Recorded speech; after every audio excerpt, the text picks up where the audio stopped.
തിരികെ വാർത്തകളിലേക്ക്. കൊല്ലം ചടയമംഗലത്ത് ആംബുലൻസും കാറും കൂട്ടിയിടിച്ച അപകടം. കാറിലും ആംബുലൻസിലും ഉണ്ടായിരുന്നവർക്ക് പരിക്കേറ്റു.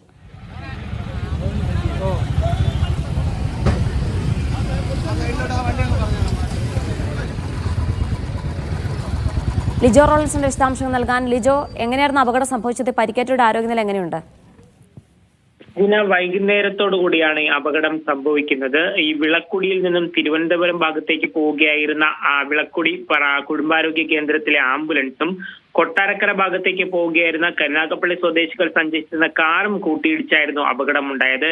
ഈ വാഹനങ്ങൾ എതിർദിശയിൽ വന്ന് ഇടിക്കുകയായിരുന്നു എന്നുള്ളതാണ് മനസ്സിലാക്കാൻ കഴിയുന്നത്. അതായത് ആംബുലൻസിലേക്ക് കാറിടിച്ച് കയറുകയായിരുന്നു എന്നുള്ളതാണ് അവിടെ ഉണ്ടായിരുന്ന ആളുകളിൽ നിന്ന് മനസ്സിലാക്കാൻ കഴിഞ്ഞത്. കാറിൽ 6 പേരും ആംബുലൻസിൽ 4 പേരുമാണ് ഉണ്ടായിരുന്നത്.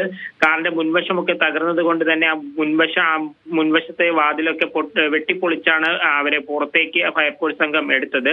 ആരുടെയും പരിക്ക് അതീവ ഗുരുതരമല്ല എന്നുള്ളതാണ് പ്രാഥമികമായി മനസ്സിലാക്കുന്നത്. ഈ പരിക്കേറ്റവരെ കടയ്ക്കൽ താലൂക്ക് ആശുപത്രിയിലും തിരുവനന്തപുരം മെഡിക്കൽ കോളേജ് ആശുപത്രിയിലും പ്രവേശിപ്പിച്ചിട്ട് ആംബുലൻസ് ഉണ്ടായിരുന്നവർക്കും ഉണ്ട് എന്നുള്ളതാണ് മനസ്സിലാക്കാൻ കഴിയുന്നത്. ഈ കുട്ടികൾ ഉൾപ്പെടെയുള്ളവർ കാറിലുണ്ടായിരുന്നു.